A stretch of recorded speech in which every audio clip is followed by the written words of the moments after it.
Hello my dear student, कैसे हैं आप लोग। तो चलिए, आज मैम आपके लिए लेकर आई हैं क्लास 11th का पहला चैप्टर। ठीक है, तो हम आप पहले ये जान लेते हैं कि हमारे 11th में हमें पढ़ना कितना है। तो बच्चों देखो, मेरा ये मानना है कि एनसीईआरटी 22 चैप्टर पढ़ने को कहती है, तो हम 22 चैप्टर ही पढ़ेंगे, क्योंकि कहीं ना कहीं नॉलेज बहुत मैटर करता है। तो चलिए, सबसे पहले हम थोड़ा सा सिलेबस की बात कर लेते हैं। तो 11th में कुल चैप्टर कितना है हमारे पास? टोटल चैप्टर 22 है। ठीक है, और अगर कोई आपसे ये सवाल करता है कि टोटल यूनिट कितने हैं, तो आप कहोगे 5 हैं। ठीक है, आज मैम किस यूनिट पर चर्चा करने वाली है? यूनिट 1 पर। किस पर चर्चा करेंगी? यूनिट फर्स्ट, जिसको क्या कहते हैं हिंदी में आज? जीव जगत में विविधता। जीव जगत में विविधता, इसका या इसी को हम क्या कहते हैं, छोटा भाषा में समझा दे तो जैव विविधता। क्या कहेंगे? जैव विविधता। अंग्रेजी हो जाएगा इसका बायोडाइवर्सिटी। क्या हो जाएगा? बायोडाइवर्सिटी। ठीक है, तो इस चैप्टर में, इस यूनिट में, इस इकाई में कितना यूनिट, कितना चैप्टर है? तो 4 चैप्टर है। कितने अध्याय है? 4 अध्याय है। पहला पहला अध्याय क्या है हमारा? जीव जगत। पहला अध्याय है जीव जगत। इसको हम क्या कहते हैं अंग्रेजी में? The living world. क्या कहते हैं? The living world. दूसरा चैप्टर है हमारा जीव जगत में, जीव जगत का वर्गीकरण। जीव जगत का वर्गीकरण। जीव जगत का वर्गीकरण। तीसरा, इसको इंग्लिश में क्या कहेंगे? Biological diversity.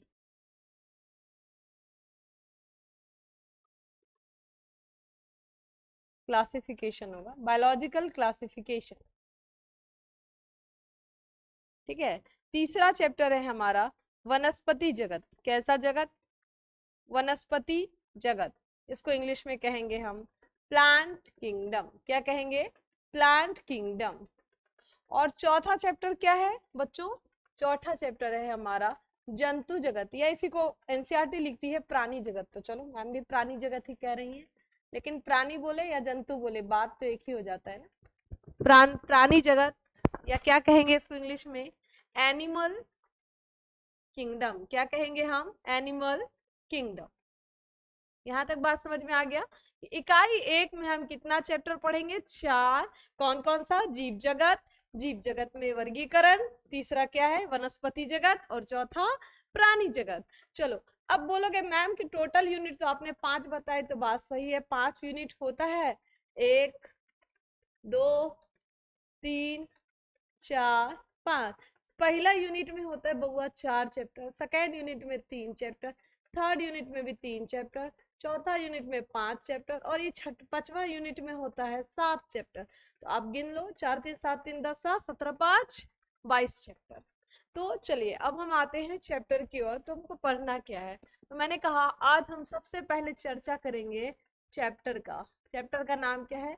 The living world. क्या नाम है चैप्टर का? द लिविंग वर्ल्ड, जीव जगत। तो हम क्या जानते हैं, ये जो जगत है, ये जो दुनिया है, ये जो संसार है, इसमें बहुत ही सारे जीव पाए जाते हैं। जैसे सूक्ष्म जीव, जिसको हम खुली आंखों से नहीं देख सकते, जैसे गाय, भैंस, बकरी, भेड़, बहुत सारे मनुष्य। और क्या हो जाएगा? पक्षी, विभिन्न प्रकार के पक्षी, विभिन्न प्रकार का सरीसृप आप देखते हो। क्या रेंगने वाले एक से एक देखते हो। उसके बाद क्या देखते हो? विभिन्न प्रजातियों की मछलियों को देखते हो आप। तो इन सब को हम किस में पढ़ेंगे? इस जीव जगत में। तो आपके एनसीईआरटी में सबसे पहला एक प्रश्न है कि भाई जीव क्या है। तो देखो, एक चीज मैं पहले बता दूं कि मैम जब भी जीव बोलेगी, वो जीव अपने आप में कैसा जीव होगा? सजीव होगा। क्योंकि मैम के साथ जो साइंस आप पढ़ रहे हो ना, उस साइंस को हम बायोलॉजिकल साइंस कहते हैं। और बायोलॉजिकल साइंस, साइंस का वह शास्त्र, वह क्षेत्र है जिसमें हम केवल और केवल सजीवों का अध्ययन करते हैं। तो यहाँ पर पहला सवाल आता है कि ये सजीव है क्या? क्या है सजीव? तो सजीव एक ऐसा जीव है जो क्या करता है? जनन में भाग लेता है, भाग लेता है। सभी सजीव जनन भी नहीं कर पाते। मैं क्या कह रही हूँ, सजीव वह जीव है जो जनन क्रिया में भाग लेता है, जिसमें क्या हो, वृद्धि होता है, जिसका शरीर कोशिकाओं का बना होता है, जिसमें विभिन्न प्रकार की उपापचयी क्रियाएं होती हैं, जो क्या करता है बताओ, जो पर्यावरण में हो रहे विभिन्न प्रकार के परिवर्तनों को महसूस करके उनके प्रति क्या करता है, प्रतिक्रिया देता है, उसी को हम क्या कहते हैं, सजीव कहते हैं। क्या कहते हैं, सजीव। क्या कहा मैम ने कि सजीव वह जीव है जो क्या करता है, वृद्धि करता है, जनन क्रिया में भाग लेता है, जिनका शरीर कोशिकाओं से मिलकर बना होता है, और जिनके अंदर, जिनके शरीर में विभिन्न प्रकार की उपापचयी क्रियाएं हो रही होती हैं, और क्या, जो पर्यावरण में हो रहे परिवर्तनों को महसूस करके उनके प्रति क्या करता है, प्रतिक्रिया देता है, उसको हम क्या कहेंगे, सजीव कहेंगे। जैसे ही इससे आप आगे बढ़ते हो, आपको एक नया प्रश्न दिखता है, एक नया टॉपिक दिखता है, सजीवों के अभिलक्षण। सजीवों के अभिलक्षण, कितने अभिलक्षण होंगे सजीव में? अभिलक्षण बोलो या लक्षण बोलो, एक ही बात होता है। तो आखिर सजीव के क्या क्या लक्षण होंगे, ठीक है, कौन कौन से लक्षण सजीवों में पाए जाते हैं? तो सजीव, एनसीईआरटी के अकॉर्डिंग सजीवों में मुख्य रूप से 5 लक्षण पाए जाते हैं। कितने लक्षण? 5। पहले को हम कहते हैं वृद्धि। क्या कहते हैं? वृद्धि। दूसरे को कहते हैं जनन या प्रजनन। क्या कहते हैं? जनन या प्रजनन। तीसरे को कहेंगे हम कोशिकीय संगठन। क्या कहेंगे? कोशिकीय संगठन। चौथा हो जाएगा हमारा उपापचय। क्या हो जाएगा? उपापचय। और पांचवा हो जाएगा संवेदनशीलता। क्या हो जाएगा? संवेदनशीलता। ठीक है। तो वृद्धि को अंग्रेजी में क्या कहते हैं बाबू बच्चा लोग? वृद्धि को अंग्रेजी में कहते हैं ग्रोथ। जनन या प्रजनन को कहते हैं रिप्रोडक्शन। क्या बोलते हैं? रिप्रोडक्शन। जब 10th से पास करके बहुत बच्चा 11th में आता है तो अंग्रेजी बोलने से कतराता है, तो कतराना नहीं है, खुल के बोलना है, क्योंकि हम आए हैं तो सीखेंगे भी। कोशिकीय संगठन को हम कहते हैं सेलुलर ऑर्गेनाइजेशन। बोलना तो चाहते हैं अंग्रेजी लेकिन बोलते नहीं है, ये सोच लेते हैं कि क्लास में बेइज्जती हो जाएगा, जबकि ऐसा कोई बात नहीं है। बेइज्जत करेगा कौन? इतनी हिम्मत किसकी हो गई कि बेइज्जत हो जाओगे तुम? अच्छा, चलो कोई बात नहीं है, मैम फिर से बताती हैं।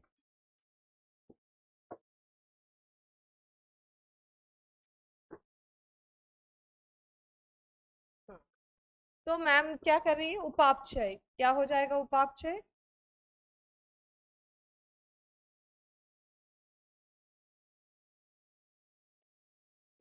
उपापचय में हो जाएगा मेटाबॉलिज्म। और लास्ट हो जाएगा कॉन्सियसनेस। कॉन्सियसनेस। जब बच्चा लोग मेरे पास आता है ना तो कहता है मैम क्या बोले, फिर से बोलिएगा, तो मैम ऐसे बताती कॉन्सियसनेस, ऐसे तोड़ के बोलो, क्योंकि बोलना है हमें, चुप नहीं रहना है। सीखने आए हैं तो हम सीख कर जाएंगे। मैंने क्या कहा? सजीव में मुख्यतः 5 अभिलक्षण पाए जाते हैं। क्या क्या? वृद्धि। क्या बोलोगे? वृद्धि, ग्रोथ। दूसरा जनन, या इसी जनन को लिखा जाता है प्रजनन, जिसको हम कहेंगे रिप्रोडक्शन। तीसरा है कोशिकीय संगठन, जिसको हम कहेंगे सेलुलर ऑर्गेनाइजेशन। चौथा है हमारा उपापचय, मेटाबॉलिज्म। और पांचवा है संवेदनशीलता, कॉन्सियसनेस। तो अगले क्लास में मैम आपको एक स्पेशली बताएंगी कि वृद्धि क्या होता है, वृद्धि कैसे होता है, वृद्धि कितने प्रकार का होता है, क्या क्या विभिन्न प्रकार है वृद्धि के। और एक बात कि वृद्धि जो होता है, चलो मैं अभी ही बता देती हूँ, छोटा सा बात है कि सजीवों में कुछ ऐसे लक्षण पाए जाते हैं जिनसे हम सजीव को पूरी तरह से परिभाषित नहीं कर सकते, लेकिन कुछ ऐसे लक्षण भी पाए जाते हैं जिससे हम सजीव को क्या कर सकते हैं बच्चों, पूरी तरह से परिभाषित कर सकते हैं। तो मेरी हिंदी बहुत बहुत बहुत निपुण नहीं है, मेरी हिंदी पर ध्यान नहीं देंगे कोई भी बच्चे। सजीवों के अभिलक्षण, मैं बच्चों से भी थोड़ा बहुत हिंदी सीख लेती हूँ। तो मैंने क्या कहा कि कुछ ऐसे लक्षण हो गए जो सजीव को पूरी तरह से परिभाषित बिल्कुल नहीं कर सकते, और कुछ ऐसे लक्षण है जो सजीव को क्या करेंगे, परिभाषित। मतलब कुछ ऐसे लक्षण है जिनसे हम कह सकते हैं कि सभी सजीवों में यह लक्षण होता है, लेकिन कुछ ऐसे लक्षण है जिससे हम ये बिल्कुल नहीं कहेंगे कि सभी सजीव में ये लक्षण होगा ही। ठीक है, तो चलो हम देखते हैं क्या है वो आखिर लक्षण क्या है। क्या, तो क्या कहे, एक ऐसा होगा जो सजीवों को क्या करे, पूरी तरह से, कुछ ज्यादा रंगारंग हो गया ना रे, उजर के ठीक है अपना, पूरी तरह से परिभाषित करने वाला लक्षण, और एक तरफ क्या लिखूंगी मैं, पूरी तरह से परिभाषित नहीं करने वाला लक्षण।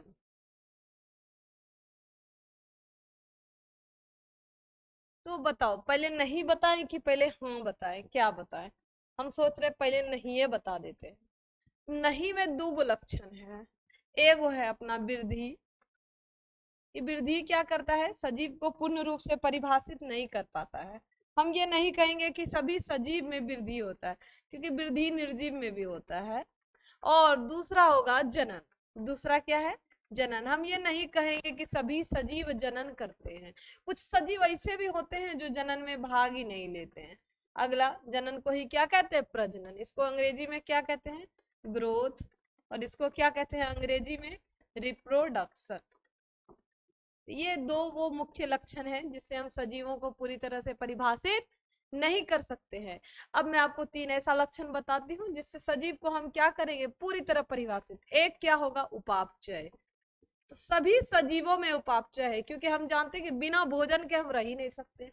अब कुछ भी खाएंगे पिएंगे, टूटेगा फूटेगा, निर्माण होगा, तो उपापचय कहते हैं किसको है, छोटे छोटे अणुओं का आपस में मिलकर बड़े यौगिका का निर्माण। मतलब ये दो शब्द से बनता है, उपचय अपचय। उपचय माने निर्माण करने का प्रक्रिया, अपचय माने तोड़ने का प्रक्रिया। तो उपापचय का मैं एक अलग से क्लास लूंगी तो आपको बताऊंगी उपापचय किसको कहते हैं। चौथा हो जाएगा यहाँ पर, दूसरा हो जाएगा हमारा क्या,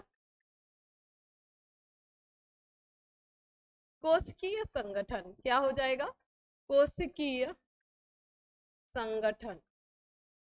और तीसरा क्या हो जाएगा बच्चा पार्टी, तीसरा क्या होगा, तीसरा होगा संवेदनशीलता। संवेदनशीलता। ये तीन ऐसे लक्षण हैं जो सजीवों में पाए ही जाते हैं। इसको इंग्लिश में कहते हैं मेटाबॉलिज्म। क्या कहते हैं, मेटाबॉलिज्म। इसको कहते हैं सेलुलर ऑर्गेनाइजेशन। क्या कहते हैं, सेलुलर ऑर्गेनाइजेशन। और इसको कहते हैं कॉन्सियसनेस। कॉन्सियसनेस। अब बच्चों का भाषा मैंने सीख लिया है थोड़ा बहुत, क्योंकि तुरंत में हम फॉरेन नहीं पहुंच सकते हैं। तो चलिए, ये क्या था, हमारा छोटा सा इंट्रोडक्शन था क्लास 11th के बच्चों के लिए। ठीक है, यहाँ से हम एनसीईआरटी का सीरीज स्टार्ट करेंगे, चैप्टर का हर एक टॉपिक को आपको समझाएंगे। तो यहाँ पर मैंने क्या कहा, सिलेबस में टोटल चैप्टर कितना पढ़ना है बच्चों पार्टी, 22। इकाइयां कितनी है, 5। 5 इकाई में मैंने क्या कहा, पहला इकाई में कितना चैप्टर, 4, दूसरे में 3, तीसरे में 3, चौथा में 5, पांचवा में 7। अब हम पहला चैप्टर का बात किए कि पहला चैप्टर में, पहला इकाई में कितना चैप्टर, 4 चैप्टर। नाम क्या क्या था उस चैप्टर का, जीव जगत, जीव जगत का वर्गीकरण, वनस्पति जगत और प्राणी जगत। नेक्स्ट स्लाइड पर आते हैं हम। नेक्स्ट में हम आपको क्या बताएं कि सबसे पहले हम जीव जगत को स्टार्ट करेंगे। यहाँ पर हम देखते हैं कि जीव एक ऐसा सजीव, एक ऐसा जीव है जो सर्वव्यापी है। हम कहीं भी जाते हैं वही हमको जीव नजर आता है, चाहे हम झरना जाए, झील जाए, पर्वत जाए, पठार जाए, घर रहे, द्वार रहे, कहीं भी रहे, हमको क्या नजर आएगा, जीव। जंगल जाए, जंगल भी जाओगे तो वहां भी जीव नजर आएगा, पेड़ पौधा, जंगली जानवर, जंगली पक्षी, बहुत कुछ नजर आता है। तो सबसे पहला सवाल एनसीईआरटी पूछता है कि भाई जीव क्या है, माने सजीव क्या है। तो हमने आपको बताया कि सजीव वह जीव होता है जो वृद्धि कर सकता है, जिसमें जनन की क्षमता होती है, जिनका शरीर कोशिकाओं से मिलकर बना होता है, जिनके शरीर में विभिन्न प्रकार के उपापचयी क्रियाएं हो रही होती है, और जो पर्यावरण में हो रहे विभिन्न परिघटनाओं को महसूस करके उनके प्रति क्या करता है, प्रतिक्रिया देता है, उसी जीव को हम क्या कहते हैं, सजीव कहते हैं। फिर दूसरा टॉपिक आए कि सजीवों में क्या लक्षण होंगे। तो मैंने क्या कहा आपको, आपके एनसीईआरटी के अकॉर्डिंग सजीव के 5 लक्षण हैं जो मुख्य हैं। क्या क्या? वृद्धि, जनन, कोशिकीय संगठन, उपापचय और संवेदनशीलता। नेक्स्ट क्लास पर जब हम आएंगे तो मैंने क्या कहा कि सजीवों के कुछ अभिलक्षण ऐसे हैं जिनसे कह सकते हैं हम डट कर कि ये लक्षण हर हाल में केवल और केवल सजीव में ही होता है, या हम ऐसे कहेंगे कि सभी सजीवों में ये लक्षण होता है। तो कौन है वो लक्षण? और कुछ ऐसे लक्षण है जो जिसके लिए हम इतना डट के नहीं बोल पाएंगे। तो नहीं बोलने वाला लक्षण क्या है? वृद्धि और जनन, क्योंकि वृद्धि सजीव में भी होता है और निर्जीव में भी होता है। जनन, कुछ सजीव ऐसे होते हैं कि जनन नहीं करते। चलिए, पूर्ण रूप से परिभाषित करने वाला या पूरी तरह से परिभाषित करने वाला कौन सा लक्षण है? तो 3 लक्षण है, उपापचय, कोशिकीय संगठन और संवेदनशीलता। तो एक बात मैं आपसे बोलना चाहती हूँ कि आपको अगर हमारा क्लास पसंद आया तो, या आपको मैम के साथ जुड़ना है, तो आप प्ले स्टोर पर जाकर एक छोटा सा काम करेंगे। हमारा एक ऐप है, नाम है उसका भारती बायोलॉजी क्लासेस, जिसको आप डाउनलोड करेंगे सर्च करके, और आपको वहां पर छोटा सा काम करना है, बस डाउनलोड कर लेना है। उसके बाद आपको यहाँ पे हैंड रिटन पीडीएफ, नोट्स, सारा कुछ अवेलेबल हो जाएगा एकदम लेस फी में। बिल्कुल फी के लिए बिल्कुल नहीं सोचना है, काफी अफोर्डेबल है जिसको आप आराम से अफोर्ड कर सकते हैं। तो यहाँ तक उम्मीद है कि आपको समझ में आया होगा। नेक्स्ट क्लास से हम बात करेंगे कि वृद्धि क्या होता है। Thank you.